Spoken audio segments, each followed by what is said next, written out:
جبروان شارو گفت بردوام سر کردان و برهنگاریه شلای کردان و کرد یت ریپری کارسات و کمکجیت مازم بوین. شلای هزه دسالات یت دفره یت هرمی هندک جراجی یت ناف دولتی اوید دفره مداگیر کریم. ما کردان گنجینه که زنگینی های توماره که مازن متریاله که بردست اگر بیت و شور سر بیت کرن دوکیمنت کرن چکرنا فیلمان سینما و تلویزیون و کورین و خواندن هنر و ادب تایبت زمان جهانی دی اوه کشا کردی سر آستناف دولتی بناو دنکتن و خدمت کشا کردی دابید دی آراسته دا ما چی کریو دی چی کیند پاشا روش دا اوه دی گنگ شامه بید ادگل پروفیسور و ماموستا زانکویا لندن و اندام ایریک خراوه زانایت جنوساید جهانی دکتر محمد احسان و بحاضر بینا هندک تایبت من دا ادویواری دا اوجی سرور محی الدین در هنرو برای بری کردستان 24 دوکومنتری حسن علی سینماکار تحسین فائق سیناریست و رخنگری سینمایی عدنان عثمان نوسر و در هنر سینمایی خیر هاتن سرچوا ما مستعد برس پیش بچینه ناو گنگشی خومان استا با تماشای پانوراما یکبین لسر او جنوسایدانای که لسر گلی کرد لباشری کردستان هاتوینه جنوساید و کورد لە باشووری کوردستان نەتەوەی کورد یەکێکە لەو نەتەوانەی لە مێژوودا ڕوبەڕووی زۆرترین جێنۆساید و پاکتاوی ڕەگەزی بۆتەوە لێرەدا ئەو جێنۆسایدانە دەخەینە ڕوو کە بەتەنها لە باشووری کوردستان ڕوویاندا لە ساڵی 1970 فازڵ پاشای داغستانی بەناوی عوسمانیەکانەوە بارزانیەکانی جێنۆساید کرد هێزدیەکان لە مێژوویاندا 74 جار کۆمەڵکوژ و جێنۆساید کراون ساڵی 1932 سوپای عێراق ڕوبەڕووی شێخ ئەحمەد بارزانی وەستایەوە و ناوچەکانی ژێر دەسەڵاتی شێخ ئەحمەدی بۆردومان کرد و 79 گوندی وێران کرد و 382 ماڵی لەناو برد.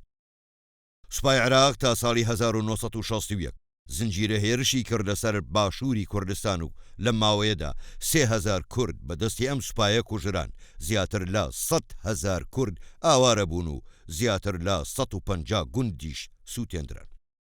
حکوومەتی عێراق لە ساڵی 1950 ڕێکەوتنامەی قەدەغەکردنی جەنۆسایدی واژۆ کرد بەڵام لە ساڵی 1963 سوپای عێراق کۆمەڵکوژی دژی کورد کردووە و گازی ژەهراویشی بەکارهێناوە بۆ نمونە زەعیم سەدیق کۆمەڵکوژی لە سلێمانی و کۆیە ئەنجامدا.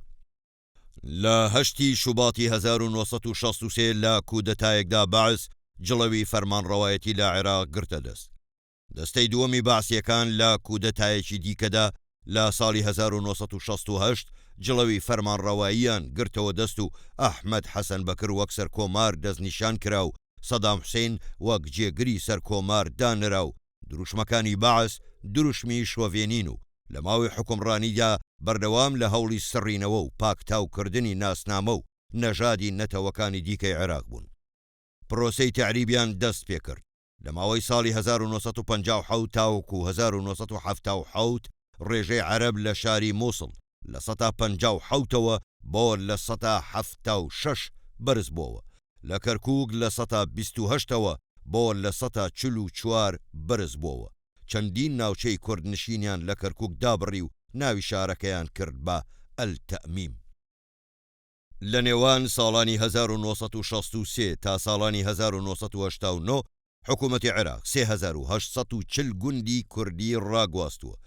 لە نێوان ساڵانی 1960 تاوەکو 1970 حکوومەتی عێراق 4000 ماڵی کورد و 600 گوندی وێران کردووە. هەروەها لە سیستەمی خوێندنی عێراقدا مێژووی کورد قەدەغە کرا و ساڵی 1984 ڕژێمی بەعس 340 قوتابخانەی کوردی داخست. لە ساڵی 1970 ڕژێمی بەعس دەستی کرد بە کوشتن و ڕاپێچکردنی کوردە فەیلیەکان و دەستی بەسەر مڵک و سامانەکەیاندا گرت و هەر لە ساڵانی هەشتادا 130,000 کوردی فەیلی ڕاگوێزران بۆ وڵاتانی ئێران و دەوروبەری عێراق. هەروەها 12,000 گەنجی کوردی فەیلی کوژران کە تەمەنیان لە نێوان 18 بۆ 30 ساڵ بوو تا ئێستاش بێسەر و شوێنن. لە ساڵی 1983دا 8,000 بارزانی بەدەستی ڕژێمی بەعس ئەنفال کران و 150 گوندیان وێران کران. سەدان کورد لە ساڵی 1985 لە زیندانی ئەبوغرێب لە سێدارە دران. لە 23 شوبات تاوەکو 6 ئەیلول ڕژێمی باعس لە تەواوی کوردستاندا بە 8 قۆناغ 182,000 کوردی سڤیلی ئەنفال کرد. لە بەرواری 16 1970 سەدام و دار و دەستەکەی بە چەندین فڕۆکە و بەچەکی کیمیایی شاری هەڵەبجەیان بۆردومان کرد و 5,000 هاوڵاتی بوونە قوربانی تا ئێستاش ئاسەوار و برینی ئەم جێنۆسایدە تا ڕۆژگاری ئەم ڕۆمان بە جەستەی سەدان کەسەوە ماوە. ساڵی 1991 لە ترسی جێنۆساید و ڕاکردن لە مەرگ کۆڕەوی ملیۆنی کورددەستی پێکرد. ئەمەژوای کرد کۆمەڵگەی نێودەوڵەتی جیهان ئاوڕێک لە نەهامەتی و لە ناوبردن و جێنۆسایدکردنی میلەتی کورد بکەنەوە. مێژوویەکە درێژ کارەسات و جینۆسایدا بۆ ماوەی پتر 100 ساڵە ئەڤ مەدیتی و گەلێکە احتیمالە هەندێک تشتیجی هەیە مە نەدیبیت ئەمە گولێ نەبیت ئەنە هەڵ بێت تۆمارکردن. دکتۆر گرنگیە دکیومنتکردنا وان کارەساتە وان جینۆسایدا چییە؟ بشكل زۆر سپاس بۆ تەو بۆ هەمی مێهوانن تێن عزیز ڕاستی ئەمەش مێژە دەرفەتێکی وانە دیتیە. دیکیمنتکردنا وان کارەساتە تشتێکی زۆر زۆر گرنگە. بەڵام دیکیمنتر تو بۆ کێ دیکیمنتت کێ غەرەزی دیکیمنترکردن مهمترە. تو gelek karîsatên servê milletî zor bûne ji bîdata dewletê û heta ji berî bîdata dewletê ji bawer kir her çawa parçe Kurdistanê. Em dîkîmenta tu aya dîkîmentkirina van babetî bû xerezekî akademiye behsê û researchê ser bikey yan ne? Aya bû propagandayekî netewî û nationalizmî ye yan ne? Aya bû tewsîhkirdinê û nebîrkirdinê ye ta ku tu biçînî li mêşikê cîlên dahatû da û cîlê hazir da yan ne? Pêtiviye tu van pirsyara hemiya pêk bî belam bi hemî caniba zor giring e tu vî tiştî dîkûment bikeyt. Dîkûmentkirin bête kirin bi hemî kabû mibxû yek target heye dîkûmentkirinê da. Ji bilî canibê akademî em ta êsta bû çûna min em zeîfîn tê da. Yek me yek wane hebitit me jî xuda serkarê dîkûmentkirinê. Azanî em bi İngilîzî dibêjine yani we are ready to forgive but never forget. Yani min mane'e nîne ez dê lêborînê lê eborim heta wê cerîmeş min kirî بەڵام بۆ من gelek zehmete ez bîr bikim bû çi? Eger dîkûment nekey eger le bîret kir em ştaneyî ke dijî te rûy dawa yan ev karê hatî kirdinê dijî te û milletê te zîtir dûbaretir ebê. Aliyeta dûbarekirina cerîmê dê zîtir bit bû çi? Carekî tir tizanî gelek bû çît me jiyê me dane di jiyanê da hemiyê. Li vê menteqê tu li menteqekê dijî بوچونا من شخصي أدبجمة جنوسايدال سوسايتي يعني مجتمعكي إبادة جماعي زورة إجبر جلا كل في منطقة دو بارد بتو چار بارد بتو يعني never again يبيا again and again نك مثلا never again يبوي تشتكي سروشتي بوتشي إجبر نبونا توثيقك تمام يعني من بري خدنا إنه كيف ميتادي كيمنتري ويا حاضر كلي كردستان 24 مرحلة كي زور مهم ما باسنا كريا مجبير كريا من بحث الجنوسايد سيميلي نكريا اشوري بيري هاتنا جنوسايد بكر صدقي كتبيري براستي اما يعني اجتبي اما اساسي معاهدان ودولتيه منع اباده جماعيه سيميلي البيري دسبيكريا او كبره اب معاهدان ودولتين بي سيما افرو امبري خديني همي بيكبا جزء كش قانون ودولتي الدنيا هميه بيكبا ادبيجت ایکش هندره منی تمام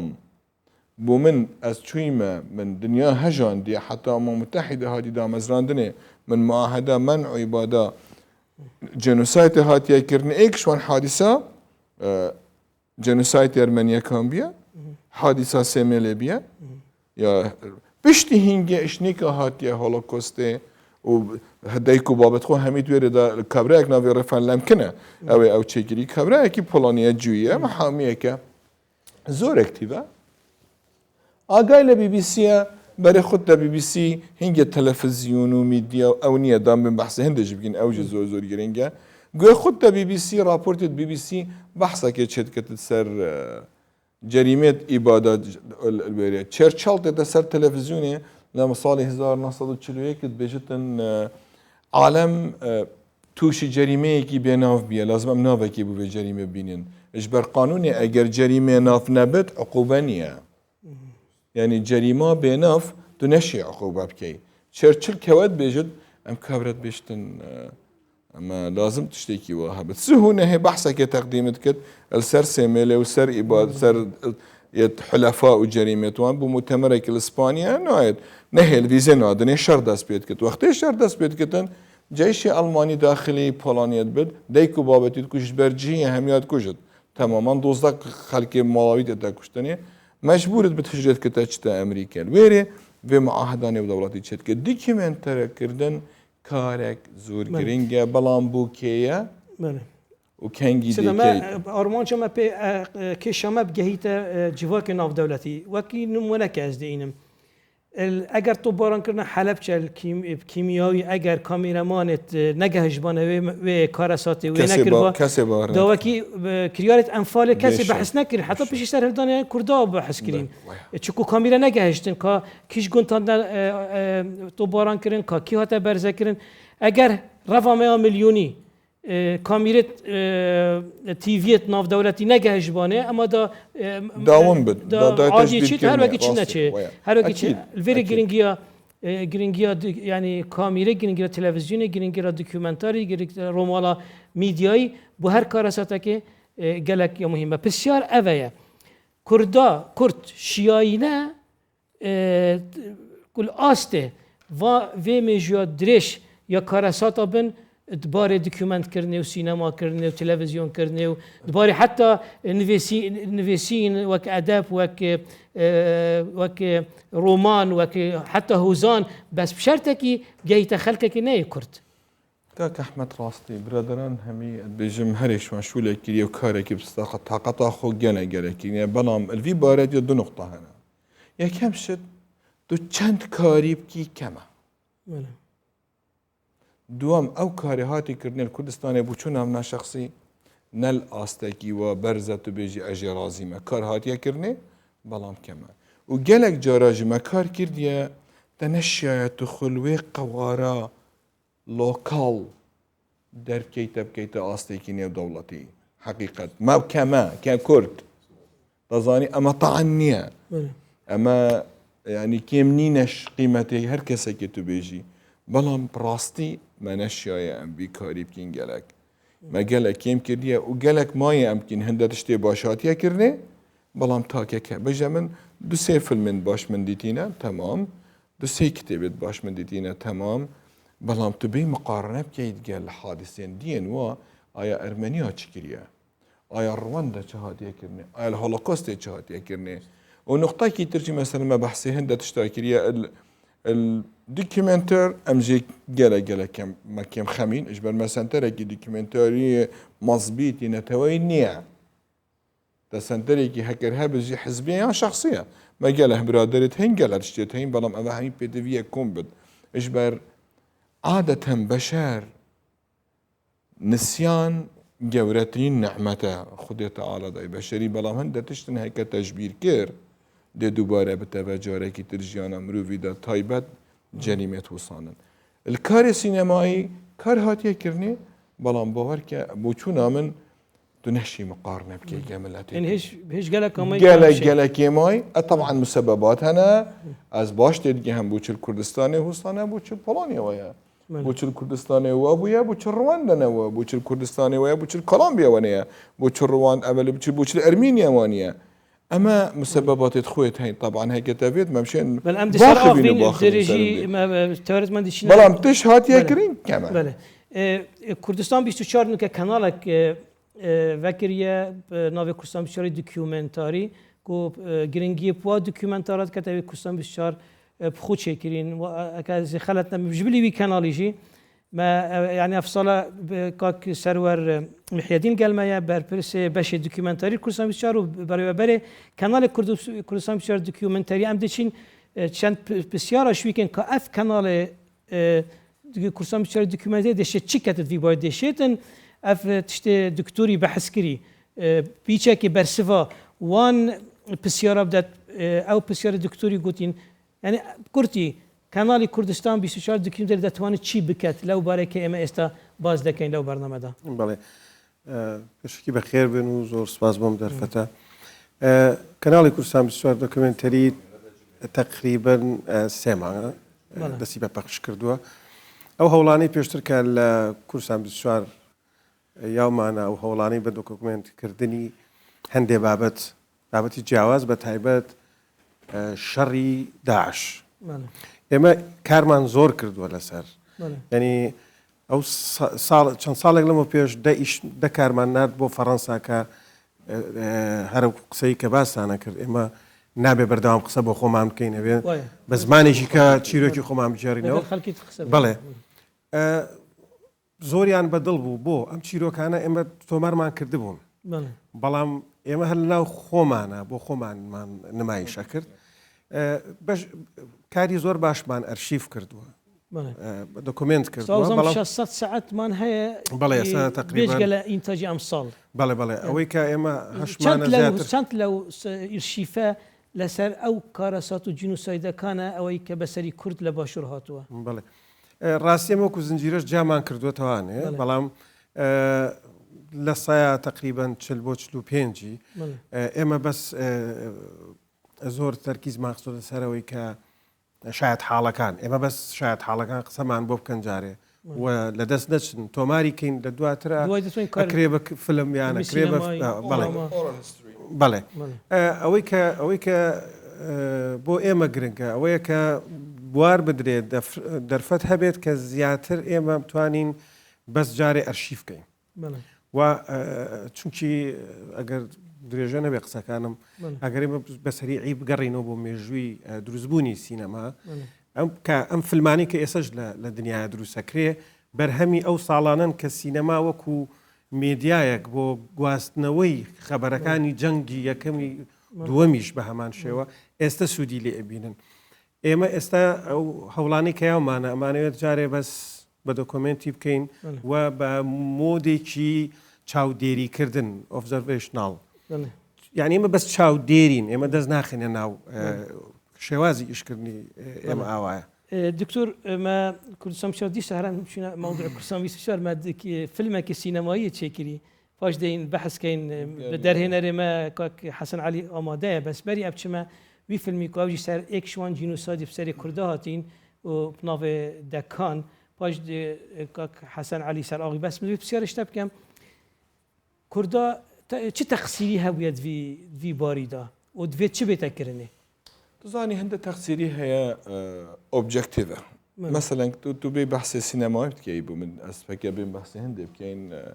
مامۆستا ڕاستە مەحتاجی ڕۆ مەتیریاڵە تا مەحتاجی مادەی خامە 2003 من لە وەزیر بووم لە حکوومەت ئەو کاتە وەزیری مافی مرۆ بووم کابرایەک کاتەنەکەن من ئەمریکی بوو ڕاستی پشتینگە بوو تەڵەبە دکتۆرای و کتێبێک تەرکیبی سەر کوردستانی 5 کامێرای گەرخۆی نادبین بەس ئۆڕەل هیستوری مەدڤیە شاهد حالەکان بەس گوتکەکە خەڵکێکی بدە من دەچم ئەمە لیستێکی پرسیار با شەرت نییە سەحافی بن با پێت پشتینگی دەڕی نەخۆرێ ئەم دەوی بابەتی تەحلیلاتێت دوی خەلکی کاریکەین سەر نەخۆرێ کار کوردستانی هەندە تش هەنە از یەکەم شت لومەیەکە شخصی ناکەم تا سینەمای تا نقطة مجموعەیەکی نقاطە بود بۆ دوکیمنتکردن وان حدثت وصاد مهم یەک تا پارەیەکی چاکت دەوێت تەمویلێکی تۆ سینەما نایەتەکردن بێت تەمویل ئەبەدەن دوام تا تەکنۆلۆژیەکی تەمامەن تەکنۆلۆژیەکی تاپ تەکنۆلۆژی دەبێت ئەفریقا دنیا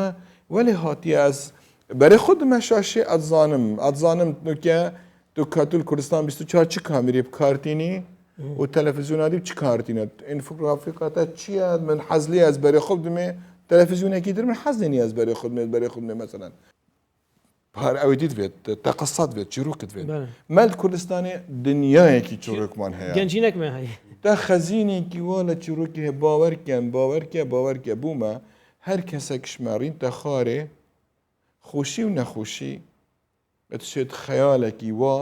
دنیایەکی ڕۆمانە بنویسێت بەڵام بەداخەوە خودێت تەعاڵە مەوهیبانە بیسینێ نەدایەمە هەمیان پێک بە سێ تا ئیبداعت بێت الوی کاریدا بوچونا منها شخصي راستي ام ستيريوتايبين زور لكاري ارت تو جالك جارتا جالت تشتهيت شيء 100,000 جارش كابرا كي تر مبدع تربي هيك تو ابداع خب كاربيني بس جابتا بتر التقليديه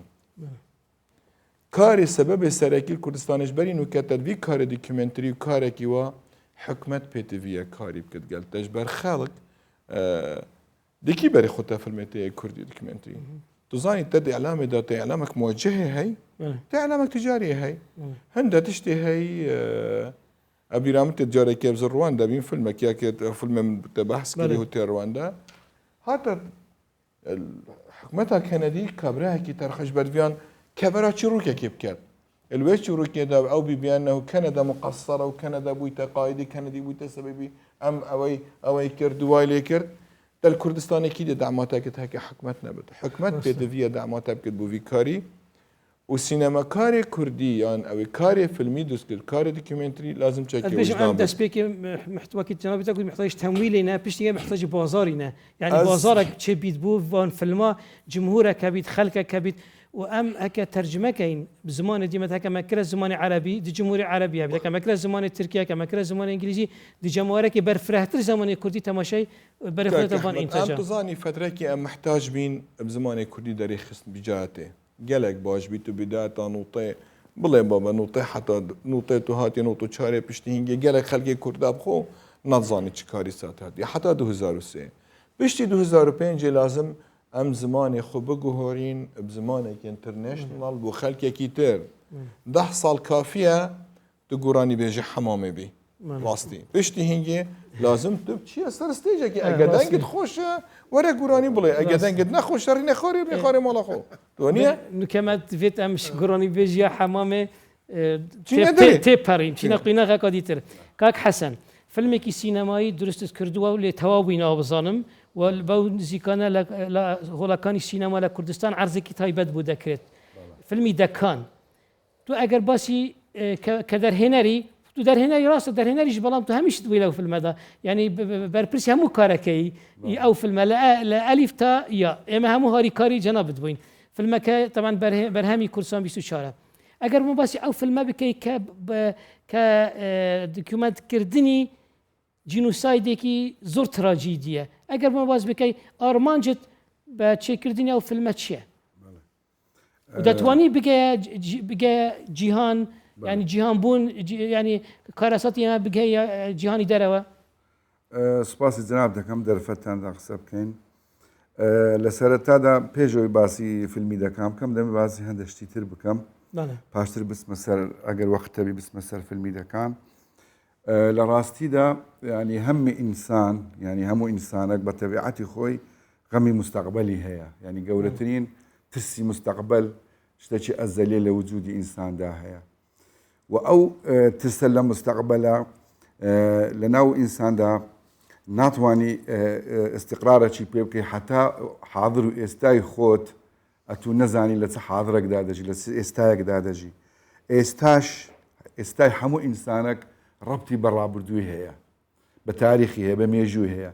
هەر ملەتێک بێوێ وجودی خۆی ئیسبات بکە یان بێوێ وەکو هەموو ئەو مجتەمع متەمەدن متحەزرێکەدن لە ئێستا ژیان دەکەن بەرەو زیاتر ژیانێکی قانونی یاسایی دەڕۆن توانیتیان گەورەتریشت بکەن لەوەی کە هەموو شتەکان بە ڕێگەی قانونەوە بتوان بە دەستی بین لە ژیانی خۆیاندا گەورەترین هەنگاوەکانەوەیە کە بە دیکۆمنتکردنی هەموو ڕابردووی خۆت هەرچی شتێک لە وجودی تودا هەبووە لە ڕابردوو ورد و درشت دەبێ ئەتوو تەوسیقی کەی خڕی بکەیەوە سیانەی بکەی ئاگار لەو تەوسیقکردنەیە هەبی چونکە خطوەی دووەمی ئەوەیە دەبی تەوزیفی بکەی ئەو دیکۆمنتاری لە ڕابردووی تودا هەیە دەبی تەوزیف بکرێت کە تەوزیفت کرد زیاتر وەکۆی کە دکتۆری شارت پێ کرد حقوق و مافەکە ئەو ترسەت لە مستەقبەل نامینە کە جارش کە دووبارە جینۆساید بکرێەوە لەبەرەوە ئەمە ینی بە وەکو مجتەماعی کوردی ئێستا لە حازری خۆماندا ئەگە تەمەشای تاریخیش بکەین بە درێژایی مێژوو زۆربەی نەتەوەکانی دنیا غەزویمەیان کردێت لە تاریخ بگرە لە یۆنانەوە کە هاتیینە لە ئەسکەندەر هاتیە مەکدۆنی هەتا دەگاتە مەغۆلەکان هەتا دەگاتە ڕووس هەتا دەگاتە هەرچی قەومی دنیا هەیە لە تاریخ هاتیە مملەکەتی مەیدا گیر کردیە و ئەوە لە مێژوودا شتێک لە ناو سایکۆلۆجیەتمان دروست بووە و لە عەسری نوێژ لە پاش ئەوەی کە دەوڵەتی عوسمانی نەماوە لە پێشتریش مەسەلەی ئیبادە و جینۆساید بووە بەس لە پاش هاتنی ئینگلیز کە داخلی ناو خاچی کوردستان بوو عەسرێکی سیاسی نوێ دروست بوو لەو کاتەوە ئەو حکووماتانێک کە لە عێراق نەسب بوون هاتن لە پاش ئەوە یعنی ڕۆژ بە ڕۆژ عملی جینۆساید و ڕۆژ بە ڕۆژ مەسلەی کارەسات لەسەر ملەتی کورد یەکجار زۆر دەبوو ئەوجا ئەمە لێرەدا وەکو دکتۆری ئیشارەتی پێکرد جەناب شتانی شتاتان پێکرد مقصرین زۆر لەوەی کە ئەمە کوو بتوانین لەنا ئەو چارچێوەی ئێستا کە هەمانە کوو بتوانین لەو دنیای فەیلسوفەکی فەڕەنسی بە ناوی ڕۆجێز دۆبری قسەکی زۆر گرنگی هەیە دەرێ ئێستا عەسری ڤیدیۆلۆجیایە ڤیدیۆلۆجیا سەرکەوتنی بەسەر ئایدۆلۆجیا داهینایە یعنی مەتریالێکی گچکا فۆتۆیەک دنیا دەهەژێنی ئەوڕۆ ئەمە تا چەند بتوانین ئەو مەرگە ساتە گەورەی کە هەمانە بتوانین تەوزیفیکەین لە بۆ مستەقبەلی خۆمان بیگەێنین جا یعنی ئەو بەحسە بەحسەی یەکجار قۆلە و زۆر گرنگیشە زۆر قسەی لەسەر دەکرێت بەڵام لەبەرێ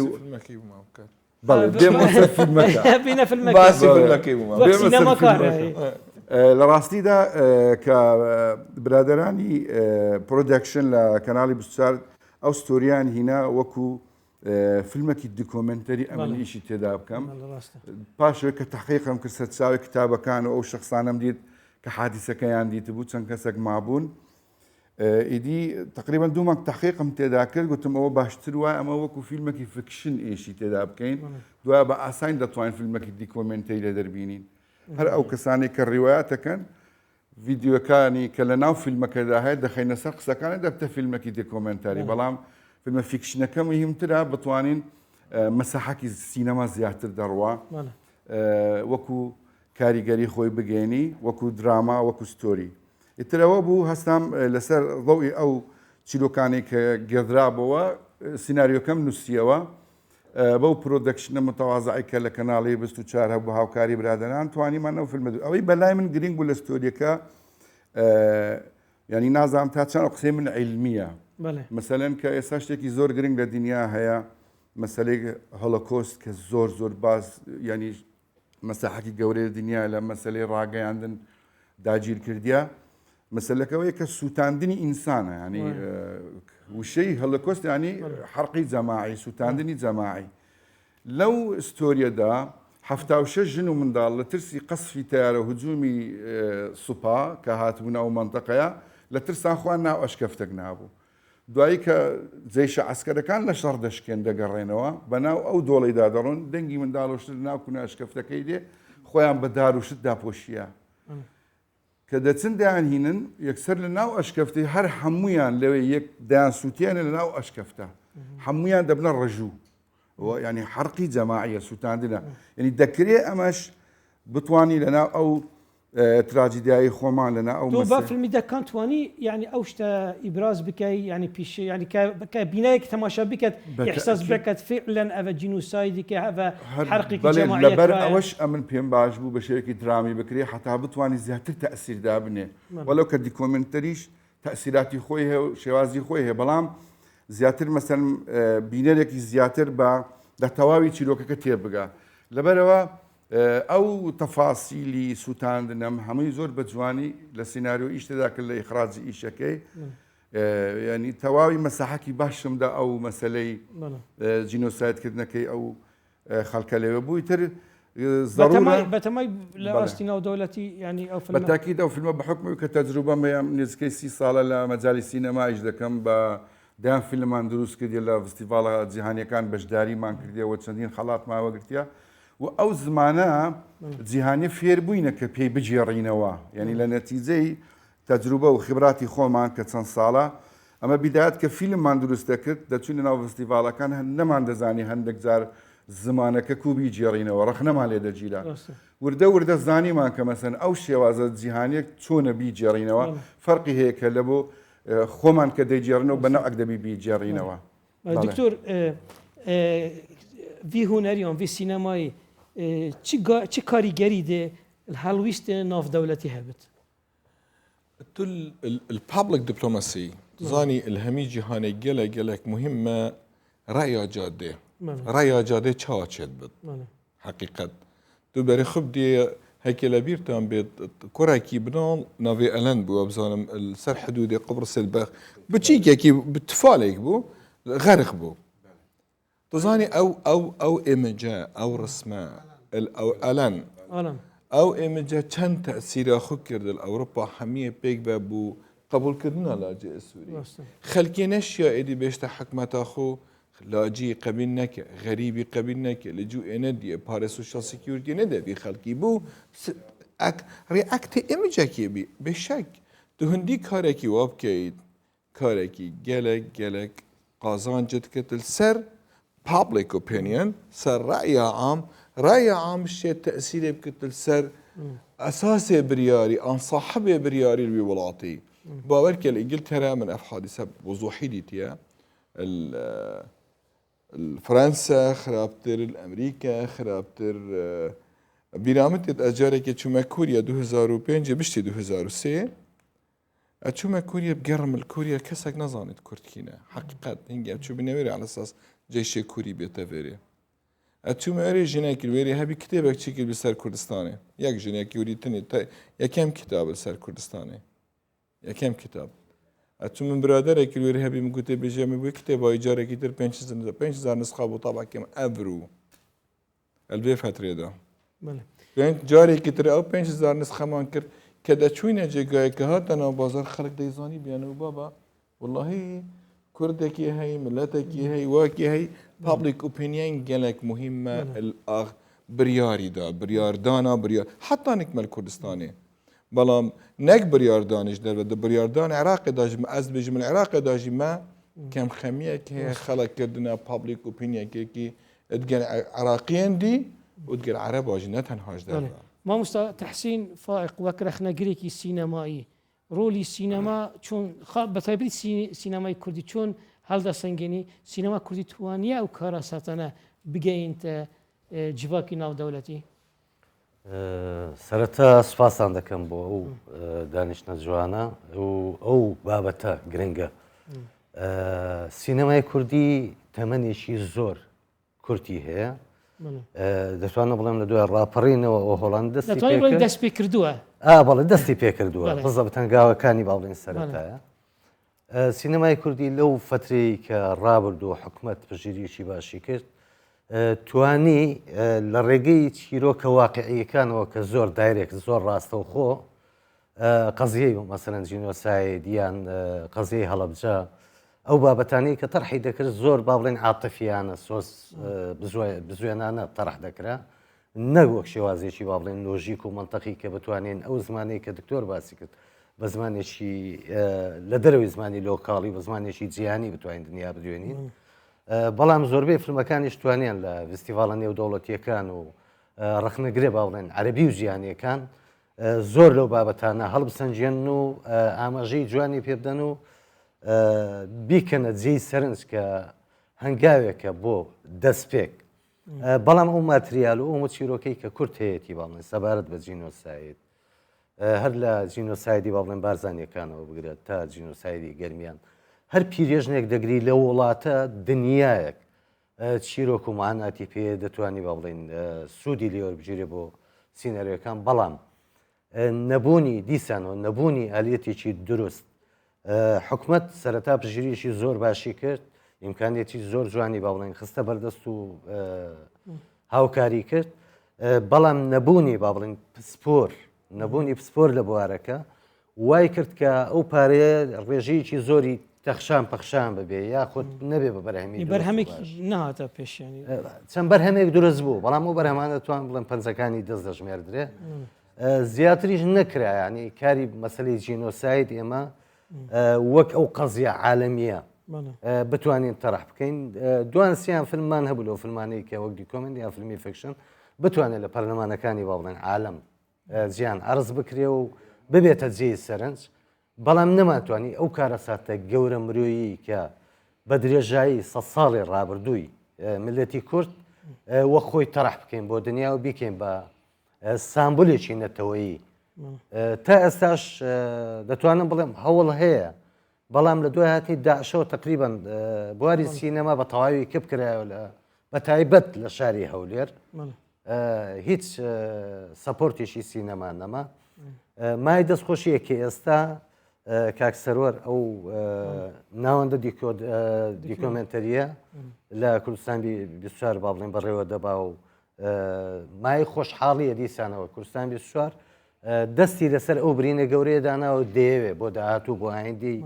10 ساڵ 15 ساڵی داهاتوو بتوانین کە ئەو کارەساتەوە کارەساتی کەمتر نییە لە هۆڵۆکۆست تەنان لە ئەو بابەتەی کە لێرە تەڕح کرا ینی کەرکووک تەنانەت قەڵایەکەیشی تعریب کرا تەنانەت قەڵایەکە کە سامبولی شارستانیەتی کوردیە لە کەرکووک تەنانەت ئەوە شێن هەمووی تەخت هیچیان بەسەرەوە نەهێشت مەسلەی تعریب کەرکووکی بە تەواوی داپۆشت تا ئێستاش کەرکووک کەرتاری بکرێت تا ئەمڕۆ کەرکووک کەرتاری دەکرێت ئومێد دەکەم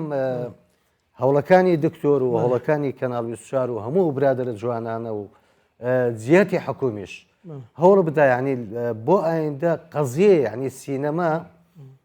باشترین چەکە کە ئێمە بتوانین شەڕی خۆمانی پێ بکەین کە خۆمانی پێ بناسیێنی و مامۆستا عەدنان عوسمان وەک رەخنەگرێکی سینەمایی وەک مامۆستای زانکۆ ڕۆلی زانکۆ ئەگە باسی ڕۆلی زانکۆ بکەین و ئەگەر توش ڕۆیایەکی تایبەت هەبێت لەباری ڕۆلی سینەما بۆ دوکیمنتکردنی ئەو کارەسەتانەی کە بەسەری کورد هاتووە بگەینە خەڵکی دەرەوە.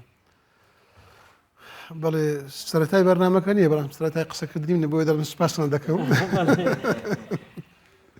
دەستا خۆشی بابەتێکی زۆر هەستیار قسە لەسەر دەکەین بابەتێکی زۆر گرینگە بەڕێی من هەموو باسی ئەوەمان کرد ئەوە کراکە جینۆساید بە دنیا بناسیێنین. من یەک پێشنیارم هەیە پێشنیارەکەشم زۆر پراکتیکیە بۆ جارێت جینۆساید بە ناوخۆ نەناسیێنین ئێمە بە ناو خۆمان نەناساندووە منداڵەکەی من تەمەنی 10 ساڵە نازانی چییە هیچ ناوەندێکی خوێندن هیچ فیلمێکی دیکۆمنتەری ڕۆژانەی نییە سەیری بکاتن هیچ مامۆستایەکی سینەمایی نییە بەخۆ بە داتاشۆیەکەی بە کۆمپیوتەرەکەی و ڕۆژانە بچی لەو قوتابخانە لەو خوێندنگایە لەو شوێنە بگەڕێ ئەگەر فیلمی دیکۆمنتەری بی ئەگەر ئەنیمیشن بی ئەگەر فیکشن بی لەسەر جینۆسایدی کوردان کە ئەو هەموو جینۆسایدە بەسەری مەداهاتیە منداڵەکانی ما هەندێک لە مامۆستایەکانی مەش بەڕاستی هەندێک لە مامۆستایەکانی ناوەندەکانی خوێندنیش ئینفۆرمێشنیان زۆر کەمە لەسەر مەسەلەی جینۆساید زۆر ینی شتێک درک پێ ناکەن ئەو کەسانەی کە تەمەنیان لە خوار 30 ساڵیە باوەڕ ناکەم زۆربەی هەرە زۆریان زانیارێکی ئەوتویان هەبێت لەسەر جینۆساید ئەمە جارێ پێویستە ناوخۆ لە ناوخۆی خۆمان بزانین با خەڵکی خۆمان کوڕی خۆمان برای خۆمان کەسی خۆمان زیرانی خۆمان تەڵەبەی خۆمان هەموو دەوروبەری خۆمان تێبگەینین کە ئەو حکوومەتە یەک لە دوای یەکەکانەی کە هاتین لە عێراق کوردیان چەوساندیتەوە کوردیان جینۆساید کردووە کوردیان کیمیاباران کردووە و لە دوای ئەوانیش کۆمەڵێک فکری تاریکی ڕەشی داعشی تیرۆریستی هاتنە عێراق و کوردستان دیسان جارێکی کە کوردیان جینۆساید کردەوە ئەوانە بەزەتی خەریکە لە ناو خۆمان هیچ مارکتینگمان بۆ نەکردووە ئەمە بیر لەوە دەکەینەوە لە دەرەوە مارکتینگی بکەین مارکتینگی دەرەوە ئۆکەی زۆر باشە دەتوانین لە ڕێگای فیلم لە ڕێگای نووسین لە ڕێگای ڕۆمان لە ڕێگای کۆمەڵێک سیمینار و گۆرەکشۆپ ئەم لە ناوخۆ بەڕاستی وەکو پێش پرۆگرامەکەش دەگە جەنابیشتان قسەم کرد لەگە دکتۆرش قسەم کرد بەڕێی من پێویستە جارێ بیر لەوە بکرێتەوە دەستگایەکی دیکۆمنتەری دروست بکرێت دەستگایەک دروست بکرێت بۆ ئەوەی کە هەرچی سەرچاوی هەرچی سەرچاوە دیکۆمنتە تایبەتە بە جینۆساید بە دەنگ بە نووسین بە وێنە بە ئینتەرویو بە هەرچی شتێک هەیە جارێک کۆ بکرێتەوە جارێ ئەوان لەبەردەست وەکو مامۆستا سەروەر فەرمووی ئەمە جارێ مەتریال کۆ دەکەینەوە باشە ئۆکەی مەتریال کۆ دەکەینەوە شتێکی زۆر باشە بەڵام دەبێت وردە بیکەینێ فیلمێش خەڵک پیشانی خەڵکی بدەین خەڵک ببینیتم بیتە لایەنە پراکتیکیەکە و خەڵک سەیری لێ بکات جارش کە ئەو هەموو جینۆسایدی بەسەری خوشک و برا ئێزیتیەکانمان هات جارش کە دووبارە نەویتەوە جارش کە دژمنەکانی کورد و دژمنەکانی ئینسانیت شەرم لە خۆیان بکەنەوە شەرم لەوە بکەنەوە کە کچێکی بێگوناحیان دوو گیان کردووە نازانی ئەو منداڵی خۆیتی یا منداڵی کەسێکی فکر ڕەشی داعشی تاریک پەرستە نازانێت ئەوانە بەڕاستی پێویستە زۆر بە فراوانی ئیشی لەسەر بکرێت و زۆر بە وردی و بە تیتیڵ ئیشی لەسەر بکرێت ئەگەر وا نەکەین ناتوانین ئێستایەکی جوان دروستکەین وەکو مامۆستا حەسەن فەرمووی ئێستایەکی جوان ناتوانین دروستکەین چونکە ئێستا خەریکە بەخۆشمان لە بیرمان دەچێتەوە ڕاستی قسەکەی خەریکە بەخۆشمان کە ناوەندەکەین لە بیرمان دەچێتەوە لە ناوەندی خوێندن مامۆستا فەرمووی ناوەندی خوێندن لە زانکۆکان شتێک نییە لەسەر جینۆساید بە تایبەتی لە بواری سینەما و هونەر شتێک نییە دەرسێک نییە لەسەر جینۆساید بیخوێنین باشە بۆ بابەتی گرنگی جینۆساید نەچۆتە ناو میتۆدی خوێندن لە هەموو بوارەکان لە هەموو قۆناغەکان پێویستە ئەگەر بە کتێبێکی بچوشیش بیچێت ئەو کتێبە ئەگەر مەسەر قۆناغ هەیە توزانی هەیە لە ئێستا پرۆگرامێک کە لە وەزارەی پەروەردە بەڵام کەمە لە زانکۆکان مادەیەکمان هەبوو لە جیاتی کوردۆلۆژی کە بە من سەرۆکی زانکۆ بۆ فترەیەکی زۆر لەگەڵ وەزیری خوێندنی باڵا هەندێکا زانکۆ هەبی هەندەکە نەبی ئەتیماتەکە لەسەر مەزادی زانکۆ دەزانی پێتوێت چ بکەین بۆ دوکیمنترکردنی یەکەم شت ئەرشیفێکی وەکی مامۆستاتوتی ئەرشیفێکی زۆرت هەبێ لەبەر تۆ ئەمڕۆ لۆت خەبەرەکە مهم نینە نەدیدە 10 ساڵێتی هەکە من هەبت ببتە ئەساسێ فکرەیەکە گەلێک باش تو بەری خوب دێ فیلمێ سەر هۆلۆکۆستێن و کە تاپ فیلمێت هۆلیوودێ هەمی وەکی مامۆستای گوتی چیرۆکێکی عشقێت کاتێ جێنوسایدێدا یعنی گەلێک لەحظەیەکە بتە مەصدەری ئیلهام بۆ نووسەرێک وی کاری بکرد تو بێ ئەڤر و عەدا دیکیمنتت وەسیقێت تەهەینێت بەرێ تو دیکیمنتارە وی کاری بکەیت بسێڕێکە ئێمە مرئیە تو ببینی فیلمی سینەماییە دیکیمنتریە ئەنفۆگرافە ئەمنێشنە ماشەڵڵە ئەمڕۆ دنیایەکی تشتینگە پشتینگە مەقریە بەنووسین کاکە ئێمە بەنووسین ملەتێکی کەم خەمین کاکە بەنووسین نینە ئەت بژمەتە وەڵڵا هەر ملەتێک هەر کەسێکیش وی ملەتی ڕۆمانێکە باوەرکەن هەر کەسێک شمەرین تا خاڵی هەگەر استعداد نەبێت بنویست ji bêjit şêçîroka jiyana xwe bike te filmekî gelek xweş belam nûsînîne çend hadîset ixtitafê çêbîne an ixtisabê çênî bîne el piştî vê fetrata Kurda min yek rîwaye li ser ixtisabim xwandiye li ser Kurd yek tenha yani aya meqûle hemî hadîset ixtisabê gel dijî kiçên Kurd ji berî Daeş ji berî Êzidiyekan ew ji fazl ji bo Êzidiyekan bû meracê Êzidî bûyne بیانو قسە بکەن سەر vê babetî بۆچی کەسێ سەر نەنویسیە هەمومان مشکلەیەکی تریش هەیە توزانی نقطەیەکی تر لە نووسینی کوردی لە دیکیمنترنی کوردیدا من تعجبم کردیە تۆ ئەڵەی بێشی ئەس جێنوساید بوویمە بەڵام تە وەحمێکی بەتۆڵاکی بخۆ خۆڵک کردیە درۆ وانە تو لازم یەکەم شت vî کاریدا هەندیش بەرتەڕاستیەت هەین خونێزیکی درۆێ نەکەیت دوو تاچی هیومانیتریانی لەسەر بێت من فیلمێکمان دروست کە سەدام سرۆتو هەڵ لەگەڕۆیت گوێن ئێمە هەر دانیشتە بووین لەسەر ئیدیتکردنی فیلمی ئەم چ بکەین ئەڤە جوثەیە ئەڤە مەقبەرەیە ئەمە نازانم چییە لەقطەیەکمان تەسویر کرد بوو ژنێکی بارزانی باگگران دەوێ ڕووسی ئەش رووسیا بارزانیەکی نیادیە وەسفا مێرێ خود کرد دیارە عاشقی پێوەکەی بووە دەبێژێت هەندیش ماڵێ دەرت کرد ئەس ماچت کرم ئەو ماچەل خەیاڵێ من دەرنەت کرد مە ئەو فەقەرە ئێدی تێدا مە خستت نافلمیدا تو باوەرکەیش دەرڤە ئەس تقریبان چوومە 20 وڵاتە مە پرزنتێشنێکت کرد بۆی فیلمی کە عەرزێکی یەکەم دی پریمێر کرد بایدەوەی ئەوی فیلمی ئەمنی ئەوەرد وەرگرت امني اوورد يعني وسينماين اظن امني لفيلم دوكيومنتري وابزانم اوسكارا واني بس تكي زور برجع يعني استيكي زور برجع هاتشي كسي هاتي بومن تاف افش كيف اينات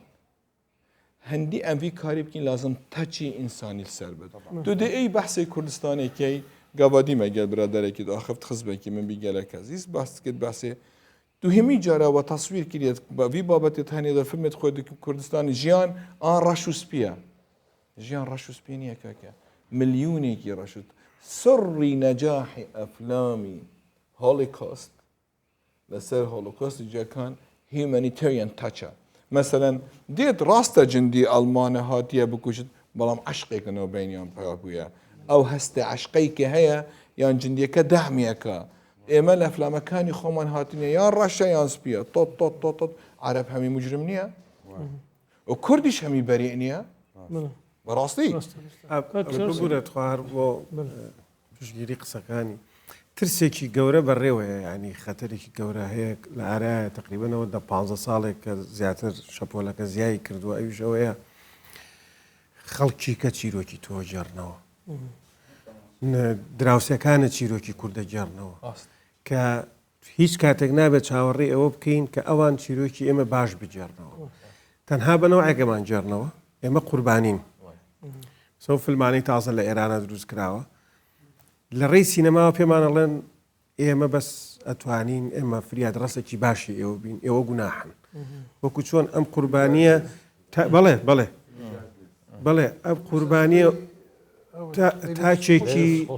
بەڵێ ئەم قوربانە تاچێکی شەرمنی دروست کردووە تەنانەت ئێمە لە ئەوروپاش کە لە ڕوومان نایە بڵێن کوردین یا ئەگەر باسی ئەوەشکەین ئەبێ بڵێن ئێمە زۆر گوناحین ناتوانین بۆ لە بەروی ئێمە هەتا تەنانەت خۆشمان کە چیرۆکەکانمانە جێڕینەوە دیسان خۆمانەکەینەوە بە قوربانی تۆ دیقەت بە ئێمە پاڵەوانێکمان نییە لە ناو فیلمەکانمانەکە مناڵەکانمان لاسایی بکەنەوە لەبەرەوە ئەم شەپۆلی جێڕانەوەی کە لە دەوروبەر تا چیرۆکانتە جێڕنەوە هی ئەوەیە کە تۆ خۆت نایجێڕیت هەمومان متفقین لەسەرەوە گرنگی سەپۆرت گرنگی پشتەوانی ئەم بوارە بارەی سینەما و دوکیومنتارکردن لێرەیەک پرسیار دەکەم لێرە دەست پێ دەکەم ئەمجا دوای دێنە دکتۆر بە دکتۆر دیمایک دێنین خەلەکەکەی خۆمان مامۆستا عوسمان عەدنان عوسمان ڕۆلی کەرتی تایبەت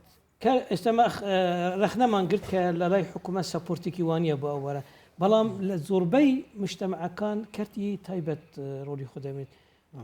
کەرتی تایبەت لە کوردستان ڕۆڵ بینیە بۆ پشت سەپۆرتکردنی ئەم بارە هونەریە سینەما و تەلڤیزیۆن دوکیومنتکردن ئەگەر بم بووری یەک شت هەبوو دەویست باسی بکەم پێش ئەوەی بچمە سەر مەسەلەی کەرتی تایبەت ڕۆژێک لە هەولێر لە سیمینارێکی سینەمایی دانیشت بووین باسی ئەوە بوو کە ئیتر بەسە نابێ ئەوەندە ڕەشبین بین ئەوەندە فیلم بکەین لەسەر جینۆساید و لەسەر ئەنفال و لەسەر ناخۆشیەکانی کورد برادرێکی ئەمریکی لەوێ بوو هاتە قسە گوتی من دەبێت قسە بکەم گوتیان فەرموو گوتی من لە ئەمریکا دەژیم لە تەلەڤیزیۆنێکی کەناڵێکی لۆ کاڵی ئەمریکا پرۆگرامێک هەبوو ماوەک لەوە پێش لەسەر ئەو نەتەوانەی کە بێ وڵاتن پەیامێرەکە دەگەڕان لە خەڵکی دەپرسید دەیگوت هیچ نەتەوەک دەناسی بێ وڵات دەیانگوت نە جار بەجار دەیانگوت عەرەبی فەلەستین و ئەوانە دەیانگوت پرسیاری دووەمی پەیامێرەکە ئەو دەیگوت ئەدی کورد دەیگوت ئەو سۆری کورد ناناسم کورد چێە دەیگوت لەبەر ئەو مەسەلە پێویستە ئەوەی کە کردوتانە ماندوو نەبن لەسەر ئەو ڕێبازە زۆر ئیش بکەن کەمتان ئیش کردووە دەستی لێ هەڵمەگرن بۆیە پێویستە ئەو فیلمانێک فیلمی سینەمایی باش کراوە زۆر باش کراوە بەڵام زۆر نییە ژمارەکان زۆر نییە لە حەزمی ئەو کارەساتە نییە بە بڕوای من ئوستاز گیان کەرتی تایبەت لە سینەما دەتوانی هەنگاوی زۆر گەورە باوێتنەوە دەتوانی فیلمی کوردی بە مارکتینگ بکاتون و بازارێکی زۆر باشی بۆ پەیدا بکە بەڵام لەبەر ئەوەی با بڵێن سنوورەکەمان ئەوەندە بەرتەسکە پێویستە حکوومەت دام و دەستگاکانی تایبەت بە سینەما سەپۆرت بکەن و داوای ئەودا هاتوو ئەو خەرجیە نەکەن کە لە فیلمێکی سینەمایی سەرفی دەکەن لەو بڕوادام بۆ جۆرە پێش دەکەویتن کە حکوومەت دەبێت سپۆرت بکات سەرەتا هەتا بتوانین بازارێک بۆ فیلمی وەختێکی زۆر کورتمانمایەگەر هەموو مامۆستا بە کورتی وەڵام بدەن باسی کاتی تایبەت ڕۆلی بۆ مەوضوعی سینەما مامۆستا تەحسین. کەرتی تایبەت تا ئەمڕۆ نەیتوانیەوە هیچ مشارەکەی بکات لەبەرەوەی سەرمایه‌داری کوشت جەدوای اقتصادی جەدوایی با بڵێن سینەمادا نابینێتەوە. ئێمە مارکتینگمان نییە، ئێمە ساڵی عەرزمان نییە، جگەلەوە ملەتی کورد هەر هەموو ێگە کۆکەینەوە لە کوردستان ژمارەی چەندە ئەگە بری فرۆشێت چەند دەفرۆشێ حتمما ناتوانێت بە های بودجێکت داخلی ناو پرۆژەیەکی فیلمسازیان سینەمایی بێت لەبەرەوە مستەسمری کورد دوور کەوتوتەوە. مامۆستا حەسەن مەسەلەی کەرتی تایبەت چۆن دەتوانی مساهامە هەبی لە پێشخستنی ئەو بوارە یاسا ئەو شتە دروست دەکات. ئەگەر ئەمە یاسایەکمان هەبی ئەو شتانی تێدا هەموو جێگا بکەینەوە بە شکلێکی قانونی هەر لە ناو ئەو یاسادا چەند خاڵک دادنەی ئەو خەڵکی کە مستەسمرە لەو کوردستانەی ملیارات دۆلاراتی دەست دەکەوێت سەحمەکی کچکە داتن ئەو سندوقەی سندوقێک دروست ببیت دەبی ئەکیید لە قانون لە هەموو دنیا هەیە ئەوە ینی لە هەر جێ دنیا دەگەڕی ئەو یاسای هەیە سندوقێک دانرایە لە کەرتی تایبەت ئەوەی کە ڕەبتیشی نییە هیچ عیلاقەی نییە وەتەنیش نییە کاورە بەس پارە پەیدا دەکات لە وڵات کەمان زۆر کورتە آخر تەضحیە بکات کە سەروەردەی خۆمانە دەچێت دکتۆر بە آخر قسەی دکتۆر بیت دکتۆر لەسەر بارەی مەسەلەی کەرتی تایبەت قەت چاوی لە پارەیە قەت حەزی لە سینەمانیە ئەوە کاتی نییە لەبەر ئەزانێ مەشروعێکی ڕەبحەرا خاسرە و زۆر وڵاتیش هەیە ئەمە کاری حکوومەتە قەت انتظاری کارتی تایبەت نەکەیت کابرایەکی مەشروعێکی گەورەی هەیە بێت پارە بە سینەما بدات ئەڵێ بۆ من چ قازانجتیایە ئەو شعورەت نییە جارێ ماوە لەبەر لە وڵاتەکەت عشقی سینەمات نییە عشقی ئەوە لە فیلمی دیکمنتیش کاری دیکمنتری ئیعلامێکی موجهە لازم تو بوکێت نویسە ئەمە کاری حکوومەتە کاری کوردستان 24 کوردستان 24 بزانت بوکێت بێژت بوکێت نویست بوکێ کاریت کرد تارگێتەکەت کێیە کابراایەکی تر ناکات نەک بەس کۆکەی 24 هەموو تەلەڤیزیۆنێت کوردی بێکەوە سینەما پێویستی بە دوو شتێ بکەنیمان ئەیچان هێزە ئەوی کەشیان پارێ لەبەرەوە پێم وایە هەرێکەمان لای خۆمانەوە بە موبایل و کامێرانی کە هەمانە جارێشت دروستکەین تا دەشکەم. زۆر سپاسی جەنابتان دەکەم دکتۆر محەممەد ئیحسان کاک سەروەر محیەدین مامۆستا حەسەن عەلی سینەماکار مامۆستا تەحسین فائق ڕەخنەگری سینەمای مامۆستا عەدنان عوسمان ڕەخنەگری سینەمایی مامۆستای زانکۆ بینەرێت هێژا و خۆشتەوی vê hatîne dîmahîka xeleka me ya vê carê ya bernameyê li ser rûna kûkiyekanەوە ta xeleka dî û bernamekê dî hîm xêr و am silamet.